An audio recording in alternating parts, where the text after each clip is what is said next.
She sat quietly in the defendant's chair, the weight of her ribbons contrasting the silence that pressed down on the courtroom.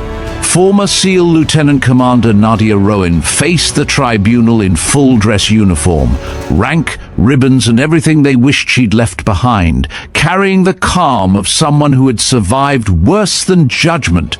The judge leaned forward, voice sharpened with disdain. "You're not exceptional, Commander. You're a disgrace. What happened next?"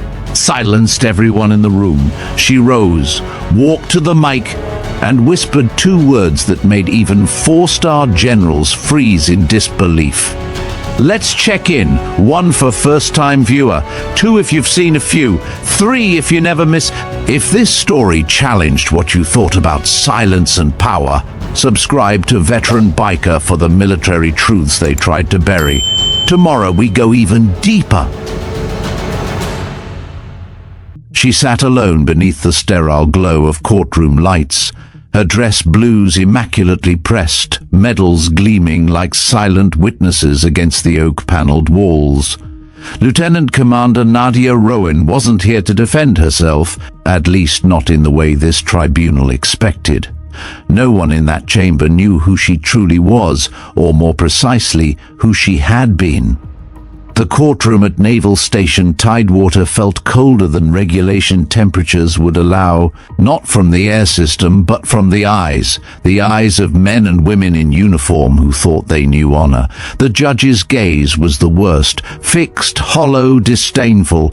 Colonel Everett Drayton didn't hide his contempt, and he didn't need to. He had the gavel. "You are not exceptional, Commander," he sneered, words echoing off polished wood and steel chairs. "You are a disgrace to the service, to the uniform, to everyone who ever followed an order under fire." No one moved, not the stenographer, not the rows of officers in the gallery, not even Nadia. She sat as if carved from stone, the only motion a slow tracing of her right thumb along a faint pale scar slicing across her left palm. Her eyes didn't flinch, her back didn't bend. She absorbed his words like shrapnel, painful but powerless to pierce what was left of her. They called it a court-martial. But from the moment the charges were read, it had felt more like a public execution.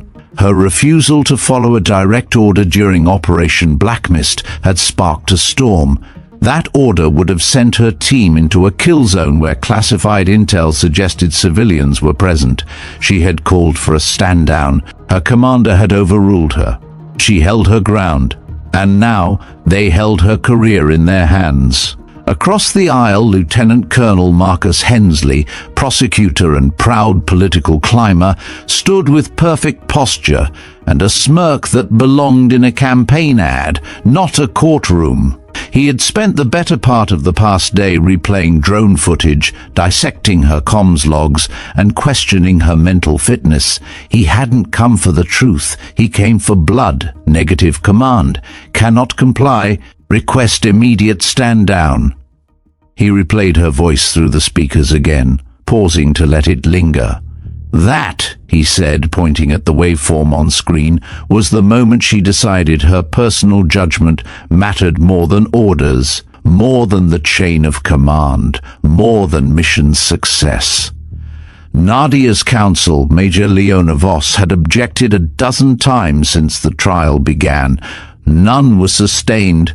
Every attempt to present context, to request access to her full service record, was met with Drayton's curt rejection. "Irrelevant," he'd barked. "We are not here to relitigate past operations, only what happened on April 18th. But that was the point. Everything about April 18th was tangled in shadows Nadia wasn't allowed to name. Missions that didn't exist. Decisions no one had ever documented. Ghosts. Ghosts like the 7 men buried under false names in 7 different cemeteries. Ghosts like the insignia that wasn't supposed to appear again. She had worn silence like a uniform ever since. As Drayton continued his lecture, something shifted, not in his words, but in his desk. A folder, just barely visible, marked eyes only, with a faint embossed emblem Nadia hadn't seen in years. Her pupils narrowed instinctively. Her breath hitched just once. There it was, a triangular brand, inked in matte grey, with the silhouette of a hawk and 2 letters inside it, CE Crimson Echo. The room faded to a whisper in her ears. She hadn't heard that call sign spoken aloud in 3 years. She hadn't seen that insignia since the day they buried the last of her team without ceremony, without flag, without even acknowledgement. That file on that desk wasn't just a memory. It was evidence. Evidence that someone had accessed a program that didn't officially exist. Evidence that someone had pulled her past into the light. Someone with authority. Her eyes lifted to Drayton's face. He didn't know she'd seen it. He kept talking as if he still had the high ground. But for the first time since walking into that courtroom, Nadia Rowen no longer felt like the accused. She felt like a fuse, and the match had just landed. Nadia didn't sleep that night. She didn't need to. Her mind was clearer than it had been in years. The sight of that insignia, Crimson Echo, had awakened something she had spent years trying to suppress, something buried deeper than the medals on her chest or the scars on her body. Purpose. The next morning she walked into the courtroom not as the accused, but as someone who had already made a decision. The way she moved down the aisle, even before the session resumed, made people shift in their seats without knowing why. The same eyes that had judged her the day before now looked at her with curiosity, unease. Something was different. The tribunal came to order at 0900. Judge Drayton took the bench with his usual air of smug authority, glancing at the gallery where new faces had gathered.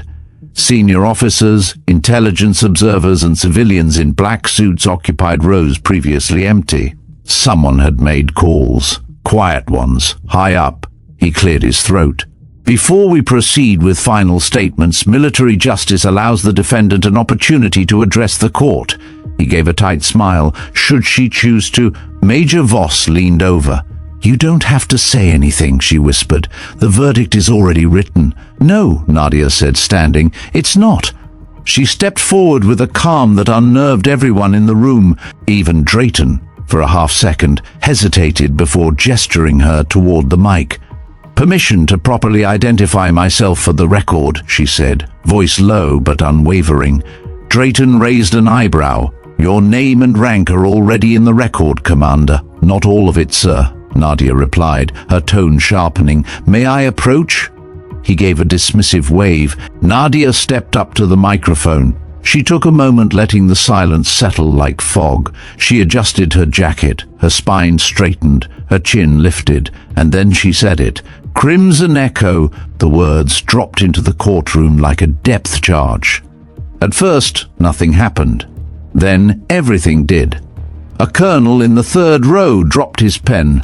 A civilian near the back stood so quickly his chair clattered against the wall. 2 admirals exchanged a look that wasn't confusion. It was recognition. Admiral Cassandra Blythe, seated in the front row in full dress uniform, went completely still.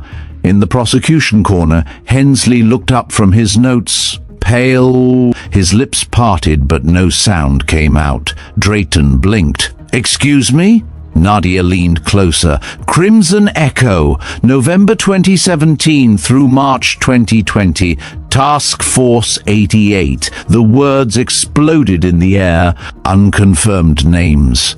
Code names not meant for daylight.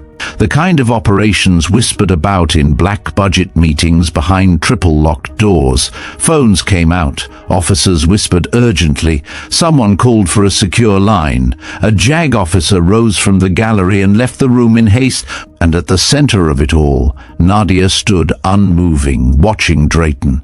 He tried to regain control. He reached for the gavel. "This courtroom will maintain order." The door to his chambers opened. A man in a civilian suit approached the bench and handed him a red-line secure phone. Drayton hesitated. "You need to take this," the man said. "Not a suggestion." Drayton lifted the phone to his ear, and as he listened, his face changed. A confusion, shock, fear. It rippled across his features in real time. "This court is now in recess for 1 hour," he said quickly, voice cracking. "All personnel are to remain in the building." He stood. He didn't look at anyone. He didn't speak to the prosecutor. He walked straight out of the courtroom, the door slamming shut behind him. What followed was chaos disguised as discipline. Officers whispered in tight clusters. Security formed at the exits. Nadia walked back to her seat beside Voss, calm as ever. "What just happened?" her counsel whispered, eyes wide. "They remembered," Nadia said simply. "They remembered who I am." They had spent 2 days trying to break her, not with fists, not with weapons, but with words sharpened like scalpels, designed to peel back discipline and dignity until there was nothing left but apology and surrender. Nadia Rowen had offered them neither. From the moment the tribunal began, Lieutenant Colonel Marcus Hensley had taken control of the room like a stage actor who believed the script would make him a star. He paced slowly, deliberately, as if each footfall on the courtroom floor was a declaration of moral superiority. In one hand, he held a tablet. In the other, a manila folder bulging with what he called evidence, but treated more like ammunition. "Commander Rowen," he began on day 1, voice smooth, almost kind. "Let's start simple. How long have you served?" 15 years, she answered. "And how many of those years involved command authority over active operations?" 10. "Would you describe yourself as risk-averse?" "I would describe myself as risk-appropriate." A few quiet chuckles rippled through the gallery, nervous ones from officers who knew the difference. "And yet," Hensley continued, eyes never leaving hers, "Captain Rourke's field report describes your behavior during Operation Blackmist as hesitant. He states that you refused to proceed even after a direct order was issued and confirmed." "That's correct," Nadia replied. "You refused an order.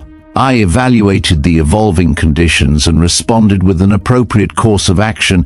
Hensley smiled, the kind of smile that accompanied knives slid into soft places, but not the ordered action. "No," she said simply. He gestured to a screen where a grainy thermal image appeared. Shifting blobs of heat signatures clustered around a remote compound. "This, members of the tribunal, is the moment in question." The command came, "Mantis Actual, you are cleared hot. Execute, execute." And this, he tapped the tablet, is her response. He played the clip. Nadia's voice filled the room, calm, controlled, resolute. "Negative command. Cannot comply. Request immediate stand down." When the clip ended, the silence was louder than the audio. Hensley turned back to her. "So again, Commander, why, at the moment of decision, did you believe your judgment superseded the strategic command structure?" Nadia's jaw remained set. "Because intel suggested civilians were present in the structure, engagement would have violated Roe and potentially the Geneva Convention." Hensley's voice dropped slightly. "You mean you thought civilians might be present? The confirmation wasn't definitive, nor was the intel that justified the original strike." "You hesitate," he said, stepping closer to the stand, "because you didn't trust the intelligence. You questioned the chain of command. Would you say this is a recurring problem for you, Commander? A pattern, perhaps?" "Objection," Major Voss had called out.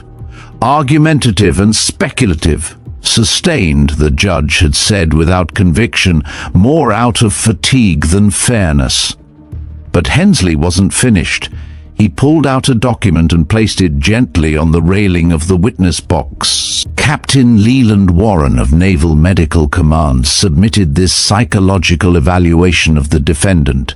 Would you like me to read the summary, Commander?" That evaluation was conducted without notice to defense. Voss interjected again, but Hensley pressed on. It describes signs of hypervigilance, difficulty trusting leadership, and a tendency to exhibit decision paralysis in high-stakes environments. "Commander, would you say these are accurate?" "No," Nadia said flatly.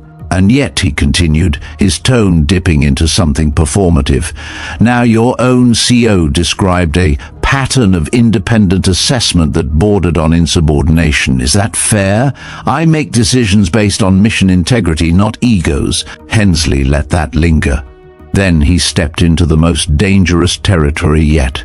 Would you say, he asked, deliberately slow, that your sensibilities as a woman influenced your hesitation? That perhaps empathy, while admirable, clouded your tactical reasoning? The courtroom tensed as if someone had pulled a pin from a grenade.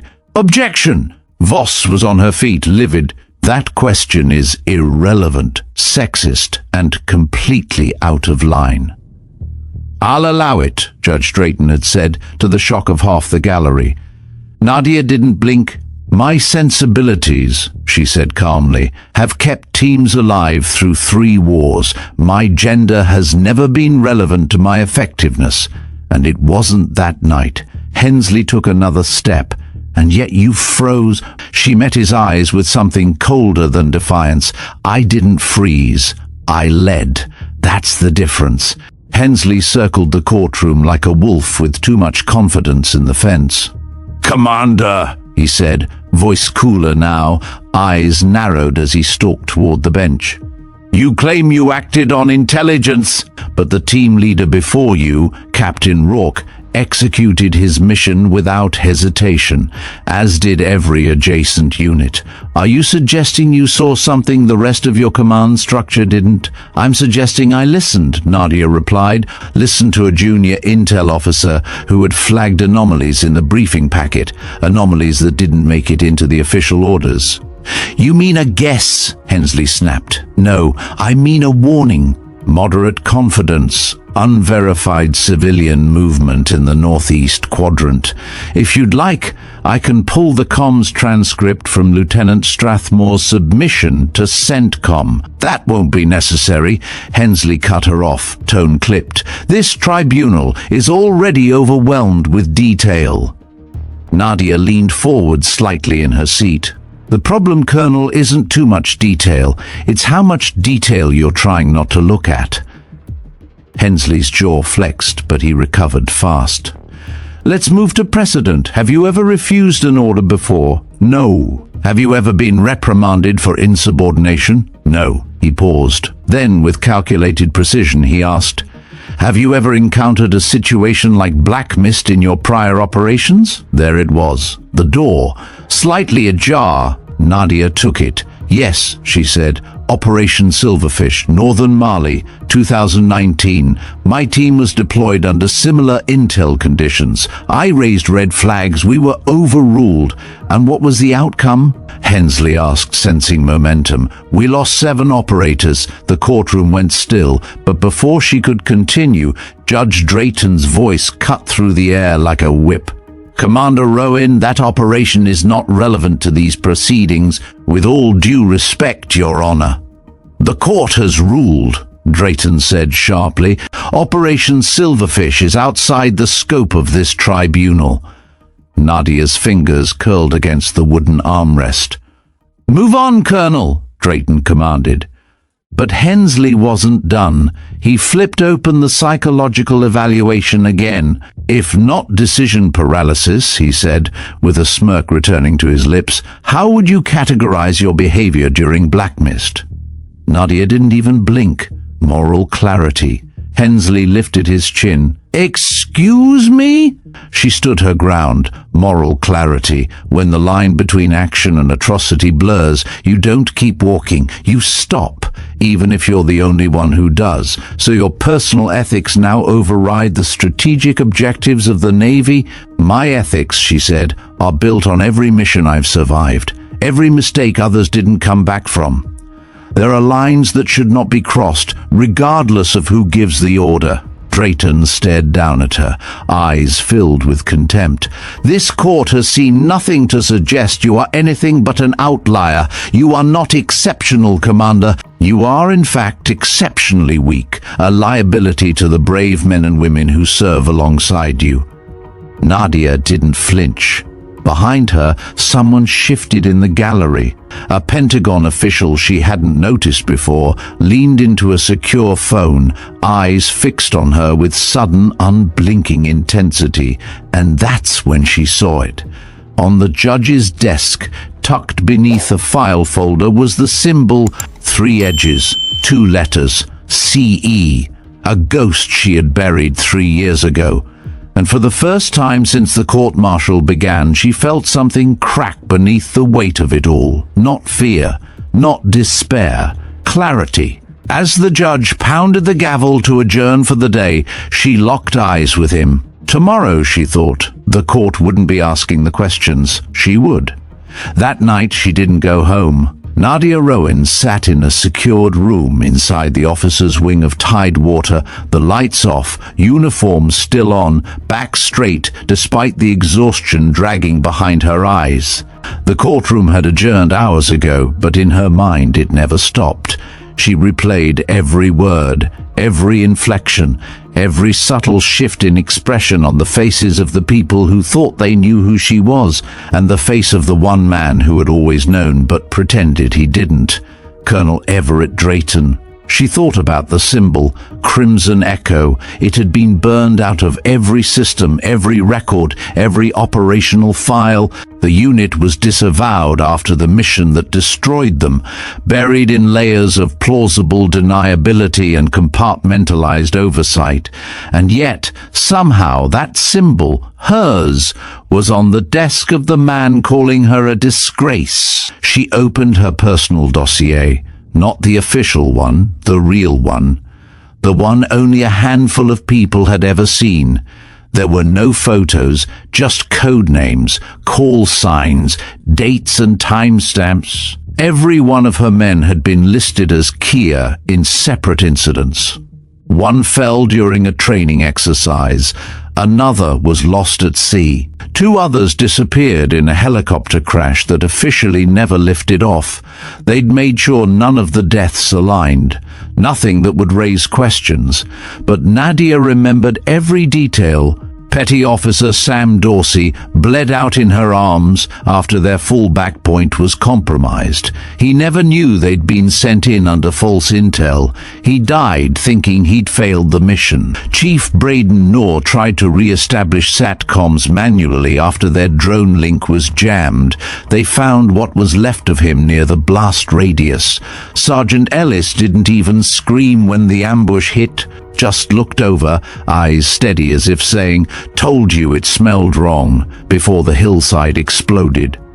Only she came back, badly wounded, dragged out through an extraction corridor no one even knew existed, except for one man who approved the mission parameters, then Captain Everett Drayton, acting legal liaison to the Oversight Board on Covert Deployments. She had read the classified memos.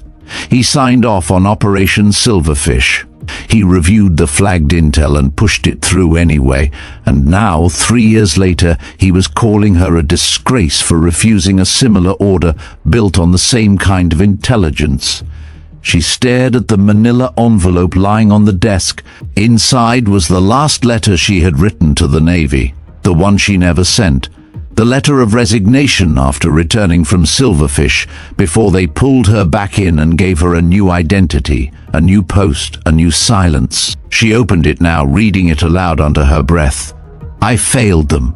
I trusted the mission. I trusted the system, and they died. If silence is the cost of survival, I'll pay it, but I won't forget." She folded it slowly, neatly, then tore it in half, then again, and again, until it was confetti. Because tomorrow she wasn't going to be silent anymore. She pulled a smaller folder from her bag. This one wasn't government-issued, it was hers, handwritten, cross-referenced. Notations about intel leaks, compromised exfil corridors, weapon caches that shouldn't have existed, the dots she'd never been allowed to connect officially. But she had connected them anyway. She placed her finger on the one name that appeared too often across too many redacted documents. Drayton. He had been everywhere he shouldn't have been, attached to operations outside his jurisdiction. approving actions above his clearance, and conveniently promoted after every disaster. It wasn't incompetence, it was insulation, a man who built careers out of the blood of others and erased every thread that could tie back to him, except one. Her. She closed the folder and stood walking to the mirror. Her reflection stared back, stern, scarred but unbroken. She straightened her collar, adjusted her ribbons, and took a slow, measured breath. Tomorrow she wouldn't be on trial. Tomorrow she would be the reckoning. Dawn broke over Naval Station Tidewater with a clarity that felt staged. The sky was cloudless, the air too still, as if even the wind was waiting. By 0800, the hallway outside courtroom 3 buzzed with attention no one dared name. Senior officers who hadn't attended previous sessions now lined the corridor, their voices low, their uniforms impeccable. Black-suited civilians flashed badges to guards who didn't ask questions. Conversations cut short the moment Nadia and Major Voss approached, replaced by nods and sideways glances. Nadia noticed everything: the increase in security, the silent arrival of 2 vehicles from the Office of Naval Intelligence, the presence of Admiral Cassandra Blythe standing beside a younger officer in a tailored grey suit with the bearing of someone who answered only to the Secretary of Defense. "What is this?" Voss whispered, watching the gallery fill with top brass and unfamiliar faces. "I feel like I stepped into a different courtroom." "You did," Nadia said calmly. She wore her dress blues like armor, not a wrinkle in sight. Her medals caught the early light through the courtroom windows, tiny flares of color in a chamber otherwise built for shadows. At 0855, they took their seats. At 0900, Colonel Drayton entered from his private chamber, face unreadable, but Nadia saw it. The stiffness in his posture, the glance toward the front row where Admiral Blythe sat, expression perfectly neutral. He didn't expect this audience. He didn't control it. "This court-martial is now in session," Drayton announced, his voice clipped. "Having reviewed the evidence and testimony, the court is prepared to render judgment in the matter of the United States. Navy versus Lieutenant Commander Nadia Rowen on charges of insubordination, dereliction of duty, and conduct unbecoming an officer." He shuffled the papers before him with forced calm. "Before the verdict is read," he continued, "the defendant is afforded the opportunity to address the court. Commander Rowen, do you wish to speak?" Voss placed a gentle hand on Nadia's arm, a silent reminder that she didn't have to, that everything she might say could be used against her. But Nadia was already rising. She moved slowly, deliberately, the heels of her shoes striking the hardwood floor like a metronome counting down to detonation. She didn't look at the audience. She didn't need to. She looked only at Drayton. "I request permission to identify myself properly for the record," she said. "You're already identified by name and rank, Commander," Drayton replied, an edge creeping into his voice. "Not all of it," she said. "May I approach?" He hesitated. The room held its breath. "Proceed," he said. Nadia stepped to the microphone. She didn't speak right away. Let silence stretch until it became the language of power. Then, just above a whisper, she said 2 words: "Crimson Echo." The effect was instantaneous. A colonel in the 3rd row dropped his pen. The clatter echoed through the chamber. The young officer in the grey suit stood so quickly her chair tipped backward. Admiral Blythe's hands froze on her lap, eyes widening by degrees. Even Voss inhaled sharply, though she didn't yet understand why. Drayton's brow furrowed. "I'm sorry, what did you say?" Nadia leaned forward. "Crimson Echo, November 2017 to March 2020. Task Force 88. Authorization Alpha 6. A shockwave of whispers tore through the room. Phones came out. Secure calls were placed mid-session. 2 aides from Naval Intelligence exited immediately. A JAG officer stood to leave, then hesitated as if unsure which allegiance still held weight. Drayton gripped the bench. "Commander Rowen, you are dangerously close to contempt." But his voice cracked. Everyone heard it. Nadia turned her gaze to the gallery. "I am not the one in contempt, sir." The doors opened behind the bench. A man in a dark suit, one of the grey suits, walked briskly to Drayton's side and handed him a secure red-line phone. Drayton took it without a word, listened, and as he did, the colour drained from his face. "This court will recess for 1 hour, he said finally, voice barely above a whisper. "All personnel are to remain in the building." He stood and left the bench without ceremony, the gavel forgotten. The courtroom didn't move, not yet, because for the first time since the tribunal began, the power had shifted. The room didn't look at Drayton anymore. They looked at Nadia, and she didn't flinch.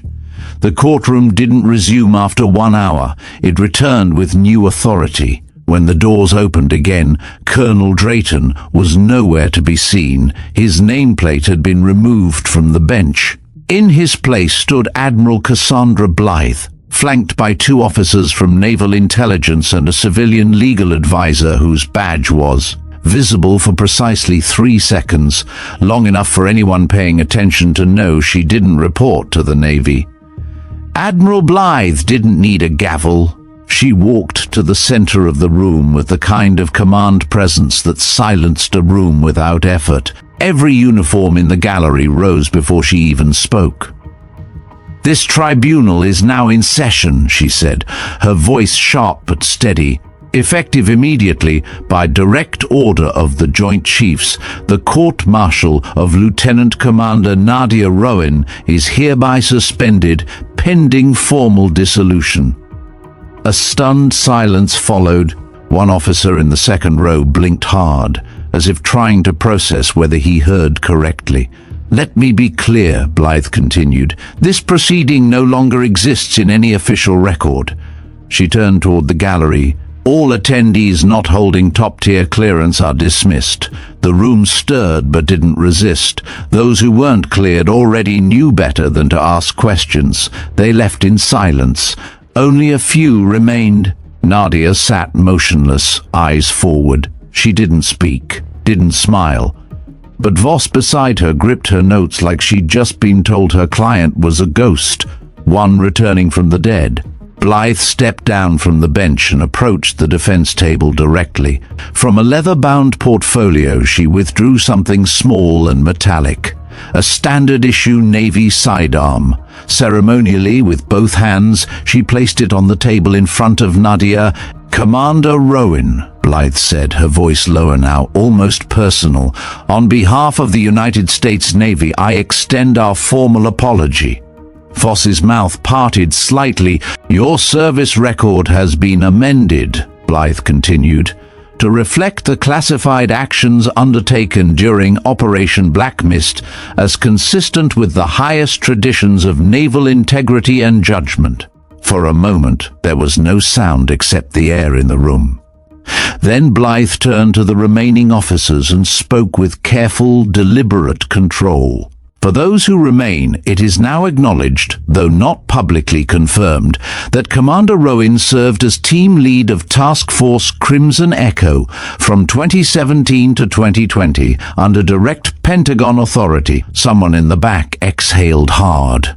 During the compromised Operation Silverfish, Commander Rowen identified intelligence inconsistencies and submitted 3 formal objections during planning. All were overruled. Nadia didn't blink. Her team was deployed with inadequate support, no valid exfiltration contingency, and a killbox compromised before insertion. 7 operators were killed. Commander Rowen survived. Blythe now looked directly at her. "You completed partial mission parameters despite catastrophic losses, and you returned with evidence of internal intelligence compromise. That report was buried." A muscle in Nadia's jaw tightened. "Until this week," Blythe said, "when your decision to invoke Crimson Echo in open court triggered the reopening of those buried investigations." Nadia finally spoke. "Where's Drayton?" Blythe didn't blink. removed. His resignation was requested and received before this hearing resumed. Internal inquiry is pending, led by Naval Intelligence. Nadia nodded once. Is it being made public? No, Blythe said, then softened slightly. But the right people will know. His influence is over. Voss leaned forward. What happens now? Blythe turned back to her portfolio and removed a second envelope, thicker. She placed it beside the sidearm. We're offering Commander Rowen 3 options. She'll receive them in writing. But for the benefit of this room, option 1, honorable discharge with full pension and sealed commendation. No further service expected. Nadia didn't move. Option 2, transfer to Naval Special Warfare Development Group as an instructor, focusing on strategic decision-making and field ethics. Still, no reaction. And the third? Nadia asked. Blythe raised an eyebrow. Reactivation under direct oversight, she said. Pentagon authority, no committees, no deniability. And the mission? Nadia asked. To make sure what happened to Crimson Echo, Blythe said, never happens again. They met in the Admiral's office, a quiet room overlooking the harbour, far from the sterile theatre of the courtroom.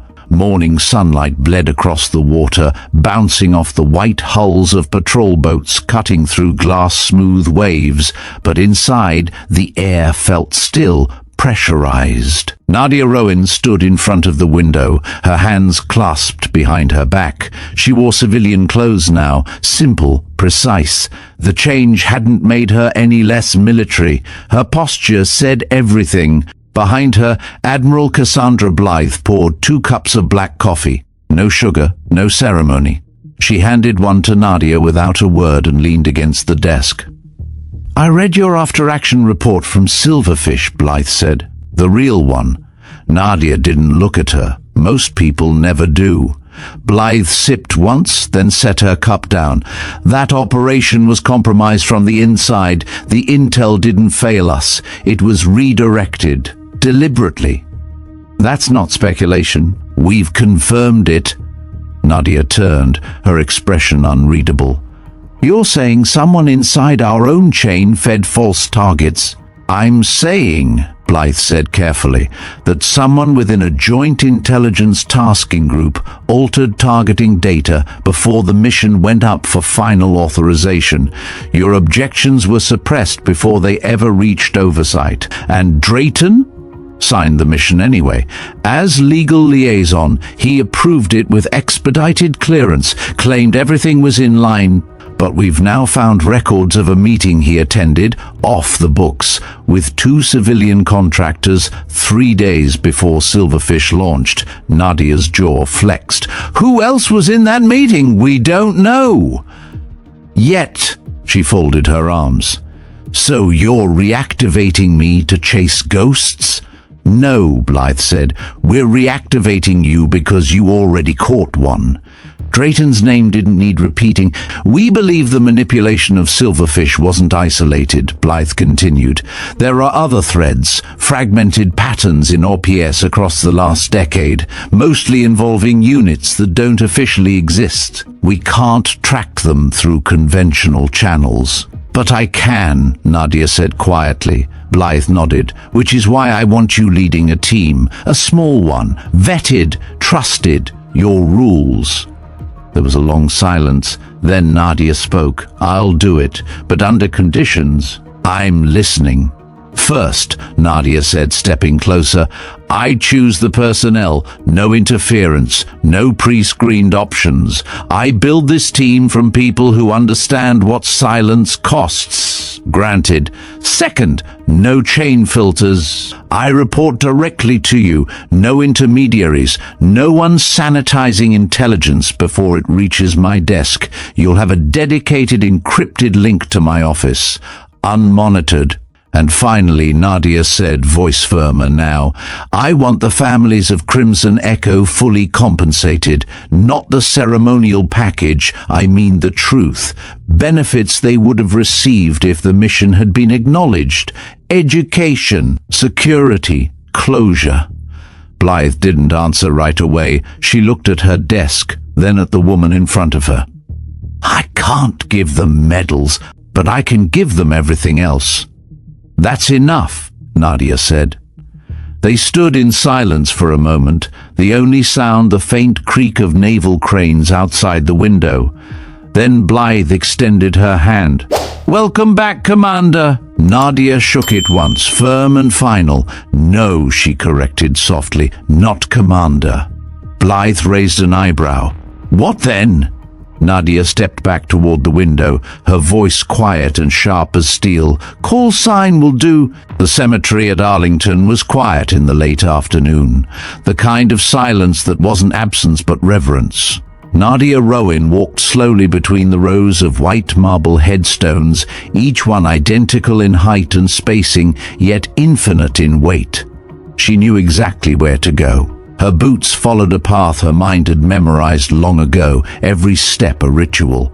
She wore a charcoal grey coat, civilian cut, but even out of uniform she moved like she was still on duty. Maybe she always would. 7 headstones stood in a perfect line at the edge of a slope, overlooking a stand of oaks and the glint of the Potomac beyond. To anyone reading the engravings, these were 7 unrelated deaths, training accidents, helicopter failures, complications from wounds sustained in unnamed locations, no operational linkage, no unit affiliation, no connection. But Nadia knew better. Each one was Crimson Echo. She reached into the pocket of her coat and withdrew 7 small, smooth stones, collected that morning from the Chesapeake Bay, rounded by waves, unremarkable to anyone else. She placed the first one gently atop the leftmost headstone. Chief Braden Knorr, killed in action 2019, official cause equipment malfunction, real cause a mortar shell, triggered by false intel. The next, Lieutenant Nadia Rowen, died in a fall during joint force training in Eastern Europe. The truth, sniper fire from an enemy that wasn't supposed to be there, and on it went. Marcus Donovan, Elijah Talbot, Jiro Takashi, Owen Klein. Finally, she stood before the last, Sergeant Ellis Ward. He'd looked right at her when the ambush detonated, not with blame, with understanding. She placed the 7 stones slowly, her thumb brushing the cool marble. "I remember," she whispered. "I carry you with me." The breeze shifted, rustling the trees in low, respectful tones. "I thought I might find you here." Nadia didn't turn at the voice. She knew it. Admiral Cassandra Blythe stood a few feet behind her, dressed in civilian attire, hands clasped loosely in front of her. She wasn't here as a superior officer. She was here as something closer to witness than commander. "They're listed as 7 separate incidents," Blythe said softly. "No one would know they died together. They didn't just die together," Nadia said. "They were erased together." Blythe stepped forward, eyes scanning the stones. "That's going to change." Quietly, but meaningfully. "The paperwork's already in motion." Nadia gave a small nod. "They deserve better than what they got." "They weren't the ones who failed," Blythe said. "Weren't they?" Nadia replied, her voice barely above a whisper. "They followed me. I brought them into that op." "You brought them back as far as anyone could have," Blythe said. "And the ones who sent you knew the odds. They made the decision with eyes wide open." "That's supposed to make it easier?" "No," Blythe said, "but it makes it traceable." And now we trace. They stood in silence for a long moment, 2 soldiers, one with scars above the skin, the other beneath. "Have you decided?" Blythe asked finally, glancing at the envelope Nadia held. "I have." Nadia turned to face her directly. "I'll take the 3rd option, but I have one more condition. I figured I want the name." Blythe raised an eyebrow. "Of the unit?" Nadia nodded. "If we're going back into the dark, we do it on our terms?" "Then name it," Blythe said. "Something no one will remember until they have to." Nadia looked back at the 7 stones, small and grey atop the unmarked truth. "Echo Vigil," she said. Blythe considered the words, then nodded once. "Because you stand watch for those who no longer can." The last of the sunlight began to slip below the tree line, casting long shadows across the marble rows. Nadia and Blythe stood in silence for several moments, the weight of unspoken promises heavy between them. "I have 3 conditions," Nadia said. Blythe gave a quiet smile, unsurprised. "I assumed you would." "First," Nadia began, her voice steady, "I select my team. No pre-screened rosters. No spooks with hidden files. I choose who I trust." Blythe nodded. "Your security clearance is reinstated to TSSCI with expanded override authority. You'll have access to all personnel profiles above Tier 2. Anyone you name will move, no questions asked. Second," Nadia continued, "I report directly to you. No chains, no middlemen. If intel reaches me, I want to know it hasn't been laundered 6 times before I see it." "You'll have a hardened channel that routes only to my desk," Blythe said, "secure enough to make the NSA nervous." Nadia raised an eyebrow. "I'd like that in writing. It's already drafted." "Third," Nadia said, pausing for half a second before the words landed, "the families of Crimson Echo. I want full benefits issued under acknowledgement of active duty combat death, not the cover stories, the truth. Educational support, survivor pensions, not just folded flags and silence." Blythe's expression turned thoughtful. For the first time she hesitated. "That one's complicated," she said carefully. "There are legacy files tied to those identities, unacknowledged deployments. Payouts would force congressional oversight. Then you're in the wrong war," Nadia replied coldly. Blythe looked at her for a long time, not in challenge but in measure. "I can't give them medals," she said, "but I can authorize full survivor benefits through alternate appropriations. Education, healthcare, housing stipends, the entire standard Gold Star package retroactively applied." "No ribbons?" Nadia asked. "No. But their kids go to college, their spouses stop worrying, and they never have to wonder why the person they buried didn't come home with a story worth telling." Nadia considered that. "Done," she said. Blythe pulled a folder from her briefcase, navy blue, unmarked. Inside was a single page, her official reinstatement. "Commander, Naval Special Warfare, Task Force 88, Operational Reactivation, call sign, Echo Vigil. Effective immediately." Nadia took a pen from her coat pocket and signed at the bottom without ceremony. The moment the pen lifted, the breeze shifted, brushing leaves through the silence like the exhale of something buried too long. "You'll have a facility," Blythe said. "Quantico, off-book. Construction finished last quarter for a program that never launched. Consider it yours." Nadia nodded once. "And one more thing," Blythe added. "Your team, the people you choose, none of them will be like Crimson Echo. Not exactly. These won't be ghosts." Nadia looked back toward the headstones. "They don't have to be," she said softly.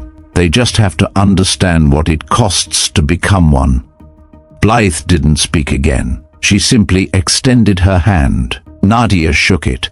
A new mission was already forming, but this time she wasn't walking into it blind. This time, the shadows would answer to her. Just a featureless grey building nestled behind a row of identical federal offices on the western edge of Quantico. No signage, no flag, a blank rectangle of concrete and steel that didn't invite curiosity, which was the point. At precisely 0700, Nadia Rowen stepped through the front doors with her new credentials in hand. A retinal scan, 2 silent guards in black, a coded phrase she hadn't spoken in 3 years. The elevator descended farther than any blueprint would admit, past basement levels, beyond the parking structures, then deeper. When the doors finally opened, it wasn't into a hallway. It was into a fully operational command center. Lights shimmered on high-gloss floors, holographic displays hovered above tactical tables, walls of surveillance feeds blinked silently, showing satellite grids, intercepted signals, real-time heat maps. The room felt both new and haunted, like it had been built for something the world never wanted to admit was necessary. 5 people stood waiting. They snapped to attention when she entered, not by command, but instinct. "Commander on deck," came the voice from the far left, crisp, familiar. Nadia paused. It was the young age she'd seen in the courtroom, the one taking notes from the gallery. She wasn't in civilian clothes now. She wore tactical black, insignia stripped, hair tied back, face sharpened by discipline and expectation. Nadia gave a brief nod. At ease. The team relaxed, just barely. The young woman stepped forward. "Lieutenant Vivian Marquez," she said, "signals intelligence. I served with Chief Talbot before he transferred to Crimson Echo." Nadia's eyes flickered, just once. Talbot had been the last to die. "It's an honor, ma'am," Marquez added, voice quiet but resolute. Nadia didn't respond right away. She looked at the others. One by one they introduced themselves. Warrant Officer Jalen Fisk, Logistics and Exfiltration Specialist, formerly Force Recon, discharged after a disputed black site op in West Africa. Sergeant Ayla Kim, Infiltration and Asymmetric Warfare, formerly attached to JSOC. Her brother had died during a mission with Rowen's team in 2018, officially unconnected. But she knew. Dr. Theo Abrams, Civilian Systems Analyst, contracted under a classified DARPA program that was shuttered 3 months after Crimson Echo's final deployment. No military rank, but a mind wired for patterns people weren't supposed to see. And finally, Corporal Elias Reyes, Drone Operations and Recon Integration, young, sharp-eyed, recently reassigned from a program that had quietly buried half its footage behind triple encrypted walls. Nadia recognized the burn scars on his forearms. She knew where he'd gotten them. She walked the lines slowly, letting silence stretch as she met each gaze. They weren't like her old team. They didn't need to be. They were here because they understood what it meant to walk into a room and know something bigger than rank had brought them there. She stopped in the center of the room and turned toward them. "You weren't chosen to replace anyone," she said. "You're here because you've seen something broken in the system, and you chose to come anyway." No one moved. "This isn't a unit," she continued. "It's a reckoning. We're not looking to fight wars. We're here to find the ones that never got reported, the ones that got rewritten, the ones that cost people like them." She nodded upward, as if the weight of Arlington still clung to her shoulders. "Everything." Lieutenant Marquez stepped forward slightly. "What's our designation, ma'am?" Nadia looked around the room. "Clean, functional, still unclaimed. Echo Vigil," she said, "because we stand watch for those who no longer can." A brief silence followed. Then each member of the team gave a single nod, silent, but unanimous. The mission hadn't started yet, but the vow had already been made. The lights dimmed as the main display screen came to life, casting a pale glow over the faces in the room. Lines of encrypted data scrolled down the left edge. A topographical map dominated the center. Heat signatures flickered in infrared along the edge of a mountain range, isolated, shifting in formation. "Briefing begins now," Lieutenant Marquez announced, stepping to the terminal. "This is a live intercept. 3 hours ago, a signal pinged from a listening station in Romania, flagged by a legacy algorithm that hadn't been triggered in over 4 years. She tapped a key, and a waveform expanded across the screen. "Pattern match?" Nadia asked. 78%. Marquez replied. With the pre-insertion comms from Silverfish, that froze the room. Sergeant Kim leaned forward. "You're saying someone just used the same encryption that got Echo burned?" Marquez nodded. "Slightly modified, but the backbone's identical. Same frequency stack. Same embedded fail-safes. Whoever transmitted this either had access to the Silverfish protocols or helped design them." Nadia's jaw clenched. "Location?" "Transmitted from a dead zone outside Kütahya province, western Turkey," Marquez said. "Former CIA staging area for cross-border ops during the Syria surge. Abandoned, officially." "Of course it is," Fisk muttered. Corporal Reyes spoke next. Thermals show a perimeter patrol. Light vehicle movement, but no ID markers, no drone defense. Almost like they're expecting no one to look twice. Anyone tried? Nadia asked. Reyes nodded. NSA flagged it as a low-risk echo. They archived it within 6 minutes. We were the only team it auto-forwarded to, thanks to the new override Blythe installed. Abrams, the systems analyst, finally spoke. The transmission isn't just familiar, it's specific. Someone embedded a 6-character flag inside the noise floor, hidden beneath the waveform peaks. He typed rapidly, then pointed to the enhancement. On screen, the characters blinked into view. Echo 06, the room went still. Nadia stared at the screen. That was Ellis Ward's fallback code, she said quietly. Kim looked over. One of your old team? Nadia nodded. He was the last man killed during Silverfish. If he was signaling for help, he would have used that, but he never got the chance. So why is it showing up now? Someone's baiting you, Fisk said. That's a hook wrapped in sentiment. Maybe, Nadia said, or maybe someone else was there, and they weren't supposed to live long enough to remember. She turned to the team. This isn't a hit-op. This isn't a drone run.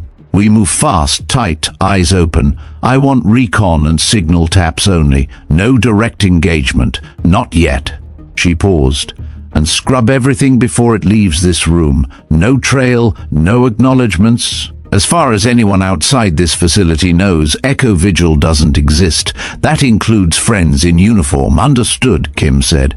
Abrams already had the satellite lock feeding live updates into Reyes's console. Marquez rerouted bandwidth from a fiber tap buried beneath a Turkish telecommunications hub. By the time most intel departments on the East Coast finished their morning coffee, Echo Vigil had a 6-hour operational window, 4 exfil contingencies, and a list of fallback protocols built on the bones of their predecessors. Nadia walked to the map. 7 glowing pings marked her last mission. Now 1 new light blinked, different but no less familiar. This time, she said, "We write the story ourselves. The mission had just begun." The approach was silent. Echo Vigil moved under night cover, dropped from a high-altitude insertion 30 clicks outside Kütahya province. The wind howled at 35,000 feet, but by the time their boots hit soil, it was only dust and breath, muffled under the weight of nothingness. No comms, no pings, no electronic signatures. They traveled light and dark. No overhead support, no drone overwatch. Reyes had configured a single narrowband passive receiver that listened without transmitting. The rest of them moved like they weren't even there. By 0200, they reached the ridgeline overlooking the coordinates where the signal had originated. What they saw wasn't what they expected. It wasn't a compound or a bunker. It wasn't even a tent. It was a house.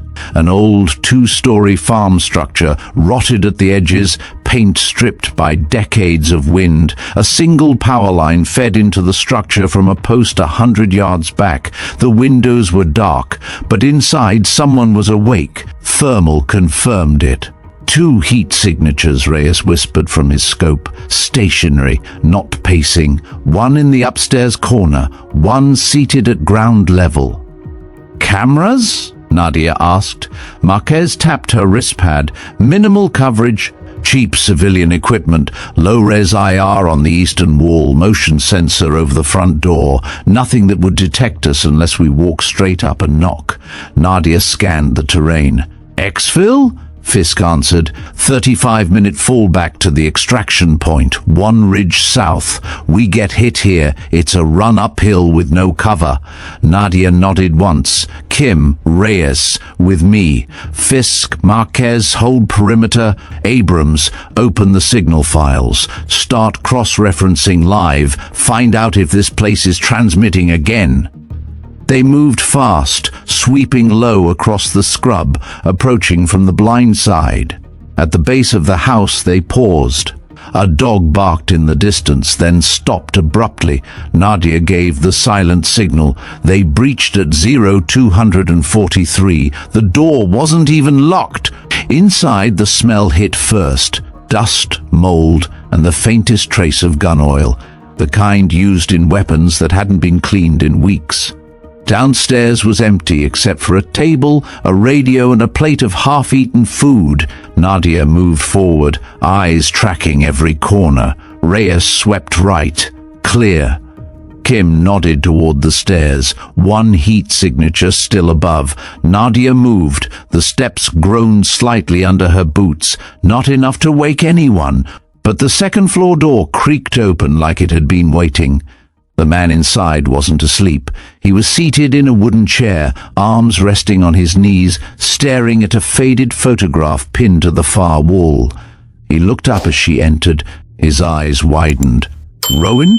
His voice was hoarse, not with fear, with memory. Nadia didn't lower her weapon. "Identify." "I thought you were dead," he said quietly. "They said Crimson Echo was gone." "They were," she said. "You first." He raised his hand slowly. "Name's Julian Kerr, former Operations Liaison, DIE Special Operations Division. I handled Tier 0 mission assets before they froze the budget." "Silverfish." He closed his eyes. "Yeah, I signed the support package, but I didn't write the file." Nadia stepped forward. "Then who did?" He looked up. "I don't know, but I know who let it pass without review, who told us not to ask questions." She waited. Kerr swallowed hard. "Admiral Wallace Cormier." The room went still. Behind her, Kim stiffened. "That name's not on any of the records," she said. "Exactly," Kerr replied. "That's why he's still breathing." Nadia lowered her weapon slightly. This wasn't just a trail, it was a vein, and they'd just opened it. Outside, Marquez's voice crackled over the internal channel. "Commander, we've got movement. Just picked up a low-flying drone, non-US signal. It's not here for recon." Nadia's eyes narrowed. "Then what?" Marquez paused. "It's on a kill loop." The moment Marquez's voice cut out, the night lit up. A low-frequency hum buzzed through the silence, building into a sharp mechanical whine. Nadia was already moving before anyone else reacted. "Drone strike, move!" Reyes bolted down the stairs as Nadia grabbed Kerr by the collar and hauled him to his feet. He staggered, blood rushing to his face from the sudden motion. "They're burning the site!" Kim shouted from the hallway. Outside, the dull thump of rotating blades grew louder. A streak of red light sliced across the treetops. No navigation lights, no call sign. Just speed, heat, and death. Nadia shoved Kerr ahead of her, pushing him down the stairs. "Fisk, prep exfil at fallback Charlie. We're 2 clicks out," came the response. "We'll make it 2." They broke into the night as the first payload hit the roof behind them. The explosion slammed outward, shattering wood and glass and silence. The force rolled over them in a wave of smoke and splinters. Kim shielded Kerr as he stumbled, coughing hard. "I'm hit," he gasped. Blood bloomed on his shoulder, dark and slick. "We've got him," Reyes said, pulling Kerr's other arm over his shoulder. "Go!" Nadia ordered, covering the rear. Fisk's voice cracked through comms. "Flashbang intercept dropped east. If we cut the field and double-time it across the ravine, we're clear in 6. The team ran low and fast, shadows sprinting between moonlit ridges. Fire bloomed behind them, controlled, surgical, the kind of fire that erased evidence, but not fast enough. Because as Kerr bled into Reyes's shoulder, he reached into his jacket and pulled out a battered hard drive no larger than a deck of cards. He pressed it into Nadia's hand. "This has everything," he choked. "Communications, routing logs, meetings, Cormier's tail prints. They thought I deleted them." Nadia gripped it tight. "We'll make sure they never disappear again." By the time Echo Vigil reached the exfil point, Kerr was barely conscious. They lifted off in a blacked-out transport at 0324 hours. No transponder, no record, Back at base, the drive was in Marquez's hands before Kerr even hit medical. 30 minutes later, she looked up from the decryption terminal with an expression that confirmed everything Nadia feared. "This isn't just about silverfish," she said. Nadia stood behind her, silent. "There are at least 3 operations listed in here that match the same pattern. One of them happened last month. 2 names involved match internal JAG oversight panels. And Cormier?" Marquez turned the screen. A list of authorizations flashed, and at the bottom, a digital signature looped in red. ADM Wallace Cormier cleared level Zulu 9 access channel. Vigil Alpha. Nadia stared at it. It wasn't just personal now. It was systemic.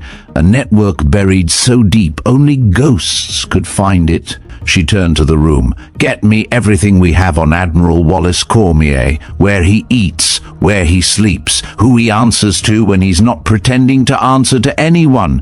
Her voice dropped to a steel whisper. "We're not investigating anymore." She paused. "We're hunting." The door to Admiral Blythe's office clicked shut behind her, muffling the distant hum of the base outside. Inside, the space was unchanged. Same dark wood desk, same harbor view, same air of silent command. But Nadia Rowen didn't sit this time. She stood across from Blythe, holding the decrypted file in her left hand like it weighed more than it should. "This isn't a trail anymore," she said, placing the folder on the desk. "It's a blueprint." Blythe looked down at the open page. The signature was undeniable. ADM Wallace Cormier. She didn't flinch, didn't even blink. How many operations? 7.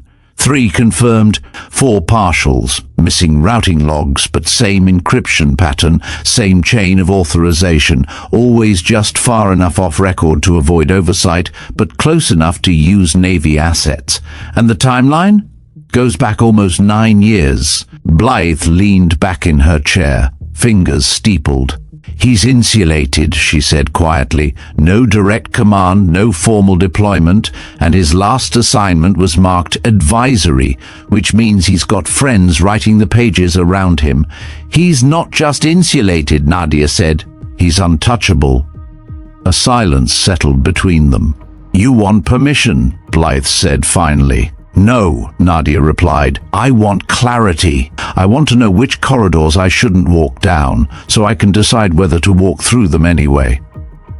Blythe studied her. "I can't authorize an op against a flag officer," she said. "Not without formal review. Not even with this." Nadia didn't move. "But," Blythe continued, "I can look the other way. I can flag certain intel as not actionable and route it to nowhere. I can lose track of Echo Vigil's movement reports for a few days. That's all I need." Blythe gave a small nod. "And if it goes south?" Nadia looked out the window where the ocean rolled quietly beyond the harbor. "Then we disappear again," she said. "Same as before." Blythe stood now, slowly, her gaze steady. "You know what this is," she said. "This isn't just justice. This is a message. It has to be," Nadia replied. "If we don't make noise, they'll just find another Cormier. And when this ends, I don't know." They held that line a moment longer. Then Blythe extended her hand. Nadia didn't shake it this time. Instead, she nodded once, crisp, sharp, the same way you salute a flag before going into a fight you might not return from. Blythe understood. "You'll have 6 days," she said. "After that, someone will ask where you went." Nadia was already moving toward the door. "Then I'd better make them count." The lights in the operations center dimmed to red. It wasn't protocol, just preference. Red light preserved night vision, but in this case it set the tone. Echo Vigil didn't need ceremony. They needed clarity. Nadia Rowen stood at the head of the briefing table, one hand resting lightly on the digital console, the other holding a black folder with no markings. Her team surrounded her, silent but ready. The tension wasn't nervous, it was electric. They knew what they were walking into. "This isn't sanctioned," she said, voice low. "There will be no air support, no rescue channel, no documentation. She opened the folder. A satellite image bloomed on the screen. A lakeside villa nestled in the Italian Alps, serene and expensive, a place where whispers lived longer than men. "This is where Admiral Wallace Cormier disappears," she continued. "He's attending an off-book strategy session with 3 civilian advisors. All of them have ties to false flag contracts and shell logistics groups connected to Silverfish. Their cover? A private defense roundtable." Marquez leaned in. "And ours?" Nadia smiled without humor. "We're not using one. Abrams adjusted the satellite feed. Power grid there is independent. 2 backup generators, no surveillance connected to any national network, meaning no one will know if it goes dark," Reyes said. "Exactly," Nadia confirmed. "We don't extract Cormier, we don't interrogate, we observe, document and transmit. The data goes straight to Admiral Blythe's secure channel. Once confirmed, we release the files through a legacy protocol tied to Echo Vigil's reactivation orders." Fisk raised an eyebrow. "That'll trigger half the military's firewall systems." "That's the point," Nadia replied. "When the signal spreads, so does the truth." Sergeant Kim crossed her arms. "And what if Cormier sees us before it's done?" Nadia didn't hesitate. "Then he'll finally see who remembers." They went silent again. No applause, no nods, just understanding. This wasn't a mission for medals. It wasn't vengeance. It was the slow, cold correction of a history that had been written by cowards behind mahogany desks and wiped clean with bureaucratic ink. Nadia looked at each of them. "You've all served under false flags before, been used, silenced, forgotten, but not this time." She stepped back from the console. "This time, we carry our ghosts forward. We stand for the ones they erased, and when we're gone, what we leave behind will outlast the silence." One by one, each of them stepped forward and placed a small item at the center of the table. A coin, a dog tag, a page from a logbook, a badge. Pieces of what they used to be. Each one a symbol of what they would no longer allow. Nadia was the last. She placed a single polished stone, one from Arlington. Then she looked up. "Echo Vigil, move out!" They filed toward the exit. No battle cries, no war paint, just quiet purpose and boots striking steel in rhythm. As the blast doors sealed behind them and the lights overhead faded, a final message flashed across the operations display. "We remember. We stand. We don't ask permission." And then they were gone, into the dark, where justice lives when no one else will carry it, where ghosts don't fade, they lead. And just like that, she vanished again, not to hide, but to hunt. Echo Vigil doesn't wear medals. They don't ask permission. They don't wait for orders. They carry the names of the forgotten, and they speak the truth no one else dares to say, because sometimes justice doesn't come from a verdict. It comes from those who've already been buried, standing back up in the dark. If this story moved you, if you believe some ghosts should never stay silent, then make your voice part of theirs. Subscribe to Veteran Biker, where silence has power and revenge wears boots. Let us know in the comments. Should Echo Vigil stay in the shadows, or should they finally bring everything into the light? Thanks for watching, and don't miss the next story waiting for you on the end screen. We'll see you there.